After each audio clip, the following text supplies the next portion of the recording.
हरक सिंह रावत के ठिकानों पर ईडी की छापेमारी, एक नहीं 16 ठिकानों पर ताबड़तोड़ कार्रवाई। जिस घोटाले में हरक सिंह रावत फंसे, क्या है उसका पूरा किस्सा, जानिए दिल्ली, चंडीगढ़ और उत्तराखंड के 16 ठिकानों से ईडी को क्या क्या मिला।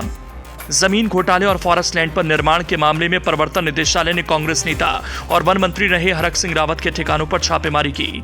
दिल्ली, चंडीगढ़ और उत्तराखंड में 16 जगहों पर ईडी ने एक साथ छापा मारा। हरक सिंह रावत साल 2022 के उत्तराखंड विधानसभा चुनाव से पहले बीजेपी छोड़कर कांग्रेस में शामिल हो गए थे। ईडी की छापेमारी 2 अलग अलग मामलों में हो रही है। इसमें एक मामला फॉरेस्ट लैंड से जुड़ा हुआ है और दूसरा मामला जमीनी घोटाले से जुड़ा हुआ बताया जा रहा है। हरक सिंह रावत के घर पर ईडी की टीम पाखरो रेंज घोटाले के संबंध में जांच करने आई। ईडी की टीम ने कांग्रेस नेता हरक सिंह रावत के आवास से दस्तावेज और कई इलेक्ट्रॉनिक उपकरण भी कब्जे में लिए।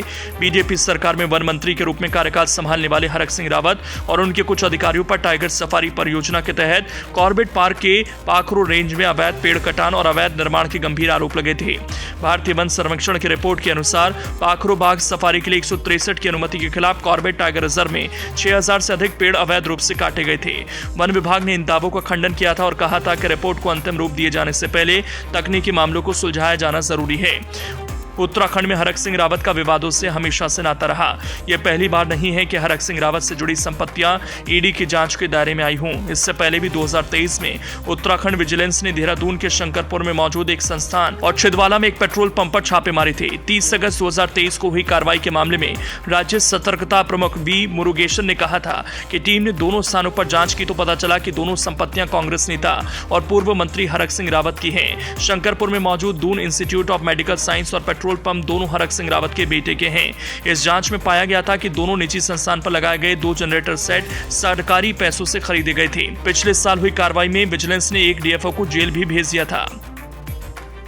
यहाँ ये बात भी सामने आ रही है कि ईडी ने 8 आईएफएस अधिकारियों के बारे में जानकारी लेने के लिए वन विभाग को पत्र लिखा था, लेकिन वन विभाग ने कोई जानकारी देने के बजाय शासन को पत्र देकर पूछा था कि अधिकारियों की जानकारी ईडी को दी जानी चाहिए या नहीं। डॉक्टर हरक सिंह रावत के इंस्टीट्यूट के डायरेक्टर को भी आज सुबह उनके घर से उठाकर लाई और इंस्टीट्यूट ले जाकर उनसे पूछताछ की गई। लोकसभा चुनाव से ठीक पहले ईडी की छापेमारी ने कांग्रेस नेता हरक सिंह रावत की मुश्किलों को बढ़ा दिया है।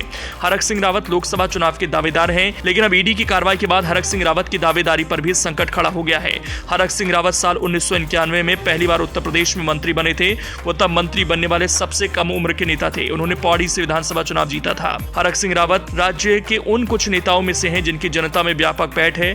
2022 की विधानसभा चुनाव से पहले पार्टी विरोधी गतिविधियों में शामिल होने के आरोप के चलते हरक सिंह रावत को भाजपा से निष्कासित कर दिया गया था। इसके बाद उन्होंने अपनी बहू अनुकृति गुसाई के साथ कांग्रेस ज्वाइन कर ली थी।